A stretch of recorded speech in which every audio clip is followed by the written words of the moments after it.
तुम्हें उर्वा कैसी लगी? मुझे बहुत पसंद है। मैं जहांगीर से इसका हाथ भी मांगने वाला हूँ। मुझे उम्मीद है वो इनकार नहीं करेगा। मुआज साहब ने अक्स को अपनी पसंद से आगाह करते हुए कहा। उनकी बात सुनते ही उसने बेसाख्ता कहका लगाया था, डैड हाथ मांगेंगे? कुछ अजीब नहीं है? सिर्फ हाथ का क्या करूंगा मैं? और वो बेचारी भी हाथ के बगैर क्या करेगी? अक्स ने भरपूर कहका लगाते हुए कहा। उन्होंने अपने बेटे की फजूल बकवास पर जब्त से होंठ बेंचे थे। मैं सीरियस हूँ अक्षय मर्ग, मैं तुम्हारी शादी करवाना चाहता हूँ उर्वा से, वो भी जल्द अज जल्द, क्योंकि अब मैं आजिज आ गया हूँ तुम्हारी आवारागर्दियों से। ना तुम ऑफिस आते हो, ना ही कोई और काम करते हो। कभी सोचा है मेरे बाद क्या करोगे तुम? तुम्हारे पास रात तक का वक्त है, मुझे जवाब चाहिए। रात तक। तुमसे माज साहब ने और भी सख्त अल्फाज कहने से खुद को बाज रखते हुए कहा और जाने के लिए उठ खड़े हुए। मुझे कोई एतराज नहीं डैड, उसने जूस का गिलास लबों से लगाते हुए कहा। ठीक है, पर फिर हम शाम में ही चलते हैं जहांगीर की तरफ। जैसे आपकी मर्जी, अक्ष ने लापरवाह अंदाज में कहा। माज साहब उसे एक नजर उसे देखते डाइनिंग रूम से निकलते चले गए। उनके लिए इतना ही काफी था कि उनका बेटा आसानी से मान गया और उन्हें कोई धमकी नहीं देनी पड़ी। अक्ष ने सर कुर्सी से टिकाकर आंखों मूंदी थी और गहरी मुस्कुराहट ने उसके लबों को छुआ था। कुछ दिन और मेरी मलका, बहुत जल्द मेरे पास होगी। मेरी सांसों की तरह मैं तुम्हारी हर ई आंखों में अपने अक्स देखना चाहता हूँ। तुम पर तुम्हारी ही सांस तंग करना चाहता हूँ। जिस तरह तुम्हारी यादें मुझे तड़पाती हैं, तुम्हें भी इसी तरह तड़पाना चाहता हूँ। उसने तसव्वुर में उससे मुखातब हुए कहा। हाथ में लेकर सर बैठा हूँ, मौला ये क्या कर बैठा हूँ? मैं भी तेरा बंदा हूँ ना, कब से तेरे दर बैठा हूँ। अंदर बाहर शोर है मेका, मैं तो मैं से डर बैठा हूँ। और जिसको देखकर मैं जी उठा था, अब मैं उस पर मर बैठा हूँ। वो किचन में खड़ी रात के खाने की तैयारी में मसरूफ थी कि बजते फोन ने इन्हें अपनी जानिब मुतवज्जा किया। हेलो, मसरूफ से अंदाज में फोन कान से लगाते हुए कहा। राबिया, आज कुछ स्पेशल बना लेना, माज अपने बेटे के साथ तशरीफ ला रहा है। दूसरी जानब जहांगीर साहब की मसरूफ सी आवाज उनकी समायतों से टकराई। खैरियत? ऐसे अचानक कुछ कहा उन्होंने? राबिया बेगम ने उनकी आमदगी से हैरान कुछ सोचते हुए पूछा था। हाँ, उसने कहा कुछ जरूरी बात करनी है, लेकिन बताया नहीं। जहांगीर ने भी अपनी जानब से लाइल्मी का इजहार किया। ठीक है, आप भी ऑफिस से जल्दी आ जाइएगा, राबिया बेगम ने समझते मुख्तसर कहा। ओके, मैं जाऊंगा, अल्लाह हाफिज।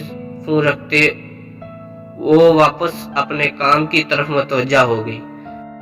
माज, तुमने कहा था कि कोई जरूरी बात करनी है। सब लाउंज में बैठे खुशखबरों में मसरूफ थे जब जहांगीर साहब ने माज मलिक को मुखातिब करते पूछा। हाँ, मैं आज बहुत अहम मकसद से आया हूँ। तुम्हारे पास उम्मीद है तुम सोच विचार करके जवाब दोगे। माज मलिक ने तमहीद बांधी थी। कैसा मकसद? तुम खुल के बात करो, जहांगीर ने नासमझी से कहा। मैं अपने अक्स के लिए उर्वा को लेने का ख्वाहिशमंद हूँ, अगर तुम्हें कोई एतराज ना हो तो। मुनासिब लफ्जों का चुनाव करते उन्होंने अपनी बात रखी थी, लेकिन उर्वा के सर पर बम फोड़ा था। उसके सर पर तो जैसे सातों आसमान ठठा करके गिरे थे। उसने गर्दन घुमा कर अपने बाप की जानब देखा, जो किसी गहरी सोच में नजर आ रहे थे। फिर उसने अपनी कीना तोज निगाहें अक्स की जानब उठाई, जो इसे ही देख कर मुस्कुरा रहा था। फतामंदी से उर्वा एक गुस्से भरी निगाह इस पर डालती, सबको एक्सक्यूज करती हाल से अपने कमरे की जानब बढ़ गई। देखो माज, मैं इतनी जल्दी और उर्वा से मशवरा किए बगैर कोई भी फैसला नहीं कर सकता, जहांगीर ने सहूलत से जवाब दिया। मुझे कुछ वक्त दरकार है, उन्होंने कुछ सोचते हुए कहा। और वैसे भी इनका अभी हमने इस बारे में सोचा नहीं। उर्वा अभी इस जिम्मेदारी के लिए बहुत छोटी है, अभी इसकी पढ़ाई भी मुकम्मल नहीं हुई है।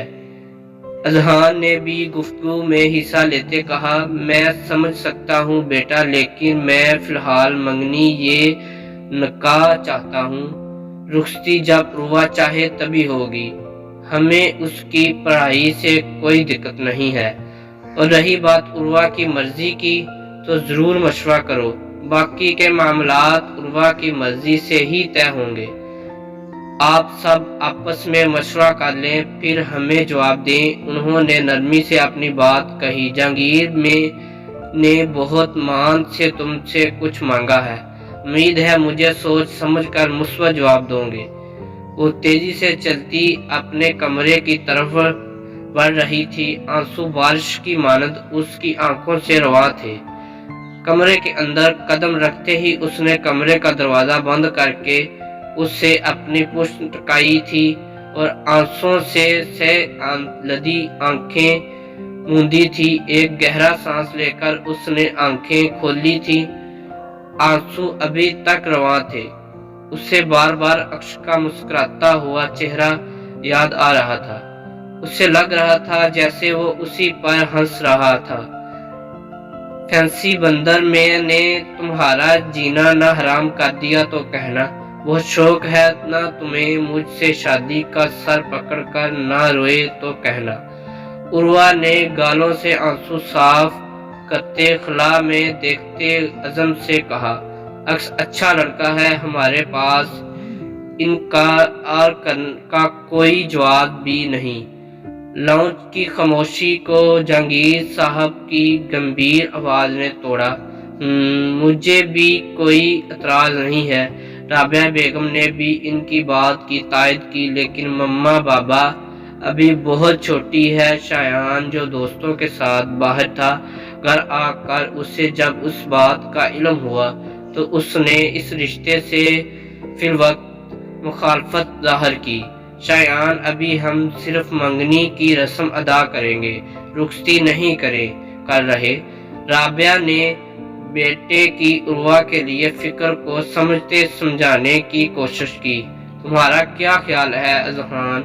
जहांगीर साहब अपने दूसरे साहबजादे को मुतवज्जा करते उसकी भी राय जाननी चाहिए, जो किसी गहरी सोच में मुब्तला था। बाबा मुझे भी अक्स या उसकी फैमिली में ऐसी कोई खामी नजर नहीं आई जिसे इनकार की वजह बनाकर पेश किया जाए, लेकिन फिर भी आप एक बार उर्वा की रजामंदी पूछ ले, फिर ही कोई फैसला लें। अजहान ने भी अपनी राय से आगाह किया। ठीक है, फिर राबिया आप उर्वा से बात करें। जहांगीर सामने बैठी अपनी जोजा को मुखातब करते कहा। जिस राबिया बेगम ने इस बात में सर हिलाया था, लाउंज के बाहर खड़ी सुनती उर्वा ने अपनी आंखें मीची थी। तो यानी बाबा मामा भाई सब ही राजी हैं। मैं इन सब के फैसले की खिलाफ वर्जी कैसे कर सकती हूँ? मैं इनकार करके इन सब का मान नहीं तोड़ सकती। उर्वा ने ठंडे दिमाग से सोचा था।